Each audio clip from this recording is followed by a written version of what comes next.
re-released Jurassic Park in theaters for the 30-year anniversary, which let me see it in the theater for the very first time. And here are my thoughts on it. For starters, this movie is literally 30 years old and is one of the most well-known movies of all time.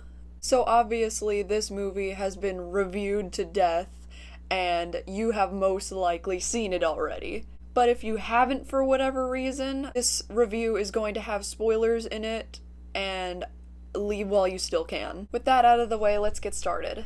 First of all, the visuals throughout the entire film are absolutely beautiful. To this day, even with the technology they had at the time, they still managed to make it look amazing. Beginning scene with the "Welcome to Jurassic Park." I was literally crying in the theater, and I had already seen this movie, so the fact that I started crying really shows how much of an experience it is. And the fact that they were able to pull it off with mostly practical effects. There was CGI throughout the film with the Gallimimus running scene. Anytime the T-Rex was fully on screen, and it wasn't just its head or its feet. Then the "Welcome to Jurassic Park" was all CGI. All the dinosaurs were all CGI. But like close-ups of the T-Rex, close-ups of the raptors, and that entire Triceratops scene were animatronics. And in the raptor's case, a person in a suit, which is just mind-boggling to me. Practical effects like that now are kind of rare, which is such a shame because I feel like practical effects really brings a film to life, in my opinion. And I think this movie is a perfect blend of practical effects and CGI, only using CGI when it's needed, which is why I think the T-Rex coming out of its paddock, that scene, is so iconic. Because the whole thing wasn't just CGI. The actors were actually seeing a giant T-Rex head whipping around. And the fact that they were able to make it move so fast without breaking it it blows my mind. There is one little thing about that scene that always bothered me, is that how did it get out of its paddock? They showed it stepping out of the stone barrier that's below the fence, no problem. And then when Alan Grant and the kids go down there, it's suddenly a 50-foot drop. I'm sure there's a video explaining that, but I haven't seen it, so don't come at me. That's just something that always confused me. But that's besides the point.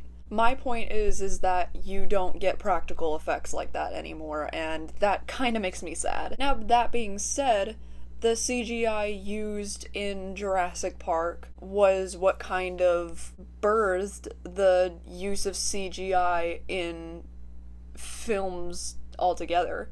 At the time, their knowledge of CGI and that they could even use it for the film was very limited, and as I stated before, I believe that it is a perfect blend between the two. I do like Alan Grant's character development of him.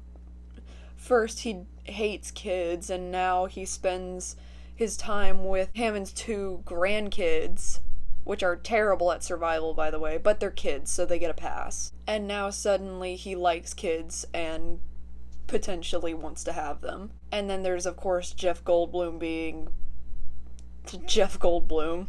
Another thing I want to say about this movie is all the gorgeous shots throughout the film, and I'm not just talking about seeing like the "Welcome to Jurassic Park" and stuff like that. I mean, there's little subtle scenes and stuff like that. Specifically when one of the raptors gets into the computer room and you see the DNA codes on the TV screen bouncing off onto its skin. When I watched it yesterday, I thought that was a really interesting subtlety right there. Another scene that I really liked that I don't see get talked about a lot is the end scene with the pelicans flying, and how Alan Grant looks at those pelicans and smiles. Because Alan Grant's whole thing, he wrote a whole book about how the dinosaurs evolved into birds, and so that scene at the very end of the movie was a nod to that. And I find it amazing that they added that in. And then there's the scene before that with the T-Rex coming in and killing the two raptors, roaring, and then that banner flies down saying dinosaurs ruled the earth. That was very on the nose, but it's still beautiful and an iconic scene. Back on the topic of the T-Rex and with the paddock scene, the fact that a hurricane was a part of the story already, but the actual hurricane during filming wasn't planned at all, and that they said, screw it, we're gonna film this anyway, kind of improvised in a way. And I honestly think the storm helped make that scene more dramatic. Also, I remember seeing in a documentary that the spongy skin that they used for the T-Rex made the T-Rex get bloated during and after the rain, so they had to go back to the CGI model of the T-Rex and make her fatter. And I just thought that was funny. And all in all, I just think this movie is a fantastic movie. It's gorgeous, it's stunning, all the good adjectives, honestly. It's by no means perfect, but it's pretty close. It is a definitely 10 out of 10. Would recommend seeing it in the theater. If you get a chance to see it in the theater, if it ever re-releases again, take that chance, it is worth it. I also recommend on Netflix, The Movies That Made Us.